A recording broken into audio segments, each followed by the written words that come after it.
शक्तीपीठ महामार्ग रद्द करा या मागणीवर सांगली जिल्ह्यातील शेतकरी ठाम आहेत। शेतकऱ्यांचा विरोध मोडून काढण्यासाठी सरकारने गावोगावी संवाद दूत पाठवण्याचा निर्णय घेतला होता।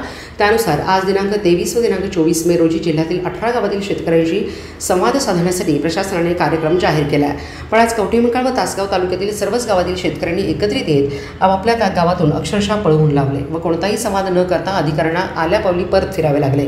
कोणाचे तरी स्वप्न पूर्ण करण्याकरता सरकार शक्तीपीठचा घाट घालत असेल तर सांगली जिल्ह्यातील शेतकरी अशी हुकुमशाही प्रवृत्ती चालू देणार नाही हे शेतकऱ्यांनी दाखवून दिले। शक्तीपीठमुळे शेतकऱ्यांचे शेतीचे आणि पर्यावरणाचे फार मोठे नुकसान होणार आहे। सांगली परिसरातील गावांना महापुराचा धोका वाढणार आहे। शेतकऱ्यांपुढील अनेक पिढ्यांचे नुकसान होणार आहे। हे सरकारला अनेक वेळा सांगून देखील मुख्यमंत्री आणि त्यांचे सरकार आपला हट्ट सोडायला तयार नाहीत। म्हणून आम्हीही कोणतीही चर्चा करणार नाही। आमची लढाई आमच्या गावात आणि शेतात राहील। त्याचा पहिला हिसका आज गावात आलेल्या अधिकाऱ्यांना दाखवला आहे।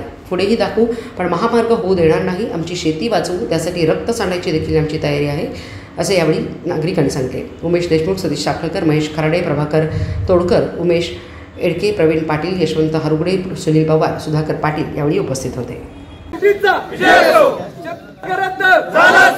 शक्तीपीठ महामार्ग रद्द झालाच पाहिजे। शक्तीपीठ महामार्ग रद्द झालाच पाहिजे।